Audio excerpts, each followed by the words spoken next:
thanks for stopping by the 33 King Studio. I'm your host, Uncle Jay. Now, if you're into the strangely mysterious or the mysteriously strange, well, you're in the right spot. So turn on all the notifications, hit that like, hit that subscribe, grab you a big old bucket of chili cheese fries, douse them down with some whipped cream, get you a bottle of Strawberry Hill, and let's get into the story.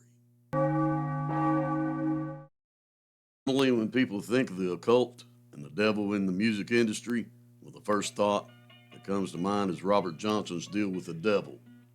Now, Johnson lived in the Mississippi Delta in the early 1900s.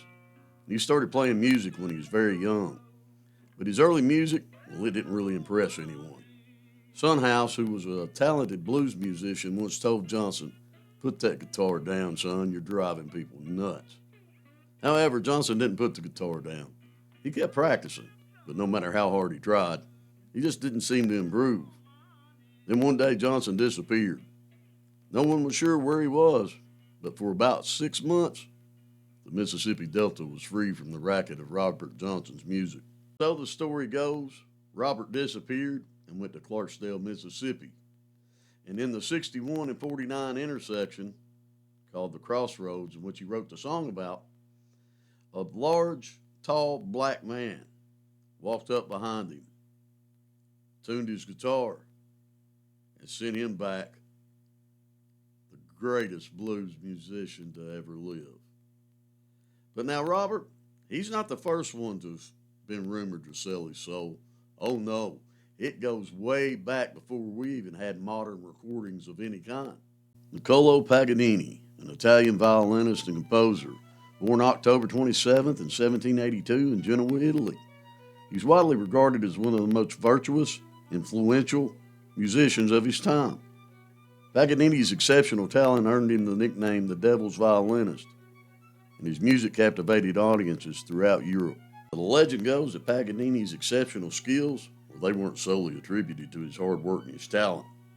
According to the myth, he made a Faustian deal with the devil to acquire his extraordinary abilities that amazed both listeners and his fellow musicians. Now, this legend revolves around Paganini's supposedly supernatural technique, his impeccable intonation, and his ability to perform seemingly impossible feats on the violin. Paganini passed away on May 27th in 1840 at the age of 57, leaving behind a legacy of technically wizardry and artistic brilliance that cemented his place as one of the most enigmatic figures in classical music history. Now, whether or not he truly made a pact with the devil or not, his music continues to mesmerize audiences worldwide. Worship of thy temples and of thy lives was prepared in that day that thou wast created. Satan, the devil, Lucifer, was he the head musician in heaven before the fall? Well, this can't be answered definitely, and the scripture doesn't say enough about what his duties actually were in heaven, and considering the fact that the angels constantly worship God. Well, we know that Satan fell from heaven, but there's one thing for sure. Satan didn't give up his timbrels or his pipes. He traded them in for a Gibson Les Paul and decided to get into rock and roll.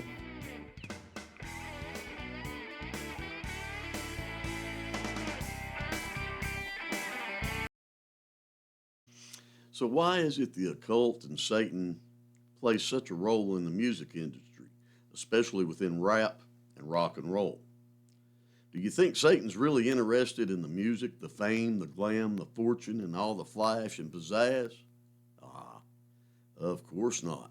Satan knows that sound controls how we feel, how we act, and how we perceive things. And even the right frequencies can actually kill.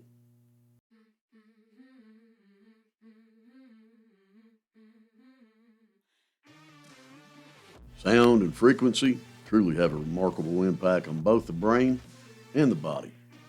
They can stimulate various physiological and psychological responses, shaping our moods, our emotions, and our overall well-being. When we're exposed to sound, it travels as vibrations through the air, reaching our ears and eventually being converted into electrical signals that our brain interprets. Different sounds and different frequencies can elicit specific reactions. influencing our mental state and physical state in several different ways. When exposed to sounds of higher frequencies or intense volumes, our body can experience a stress response.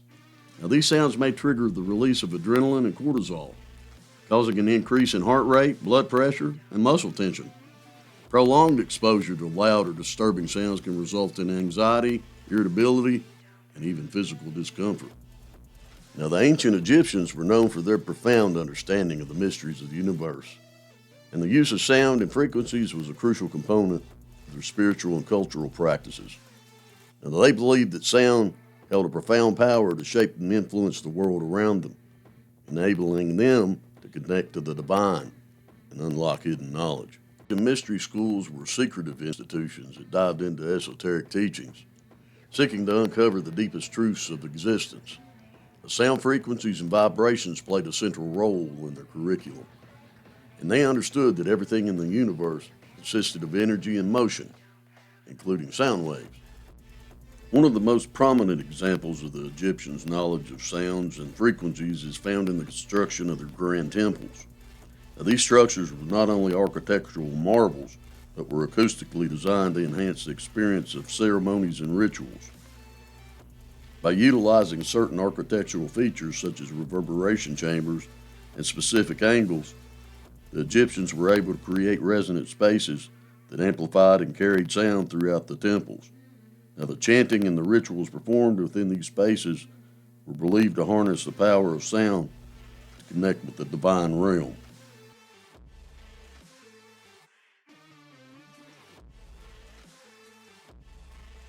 All right, thanks for hanging out there with Uncle Jay. Now, we're not finished.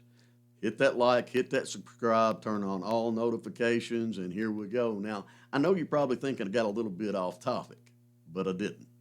Here we go. We're going to take us a little trip back into the 1960s and see how the occult grabbed the music industry. In the 1960s, a movement known as the hippie movement emerged. Now, this movement was characterized by its rejection of mainstream society and traditional values, and its embrace of peace, love, and freedom. Now, one aspect that became intertwined with the hippie movement was the resurgence of the interest in occult and esoteric beliefs. One of the key figures that influenced the blending of the occult with the hippie movement was British occultist and author Aleister Crowley. His teachings on magic, mysticism, and the concept of do what thou wilt resonated with the counterculture of the 60s. Now, Crowley's influence can be seen in the writings and the works of many prominent musicians and artists of that era. The influence of the occult on the music industry continued to grow beyond the 1960s, and by the 1970s, bands like Black Sabbath and Led Zeppelin had dived even deeper into the occult themes, with their music often accompanied by lyrics and album art inspired by the mystical concepts. This era saw also the rise of progressive and psychedelic rock, which also incorporated occult themes into their album covers. In the 1980s, the United States was about to experience a phenomenon known as the Satanic Panic. This period was characterized by widespread fear and moral panic about the alleged influence of satanic cults on various aspects of society, including the music industry. The Satanic Panic had significant impact, particularly in relation to heavy metal music and pop culture. Satanic Panic in the 1980s was rooted in a combination of different factors.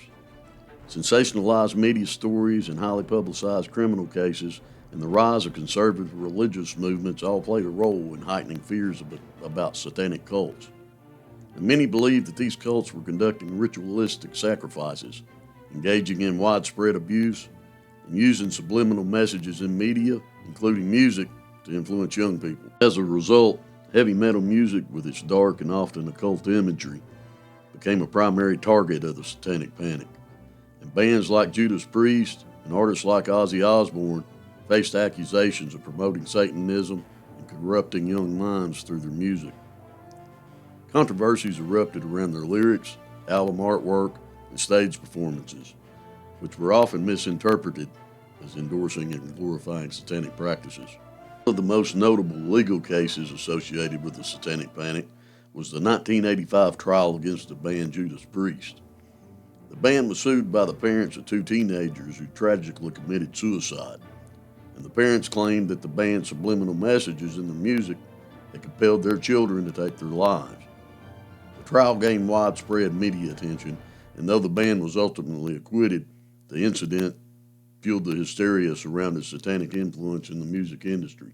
So let us know in the comments below if you think some of these rock stars and stuff actually believe they can sell their soul. And so why is it the devil has his grasp in the industry? Well, number one is in the beginning, God said, let there be light, and there was light. At that moment, the light of the world was created, and that light of the world was Jesus. But God done it by speaking. It was a sound, and a sound that was created way before Satan was ever created. So Satan wants to be like God, but he wasn't around when that word was spoken, so he doesn't know it. It was hidden. So his agenda is to find that frequency, that reverberation, that creation. Well, that's his get out of jail card. Take a look at the study of somatics and see how sound actually manipulates matter. And I'm going to leave that link in the bottom there so you can go watch this video about this stuff, because it's truly, truly interesting. And it gives you a whole new perception and a whole new foundation of the reality that we actually live in. And the idea that we're actually a sound wave simulation may not be as far-fetched as you think. But now Satan, the devil, that old great dragon Lucifer, if he can get his hands on the sound of creation, well, he can manipulate everything. And with that tonal frequency, the devil thinks he can change the outcome of his fate. Now, if you like what Uncle Jay's doing, do me a favor. Hit that like, hit that subscribe, and go to war on that notification bell. And above all, folks, if everything else fails for you, hey, read the directions. Until next time, I'll see you.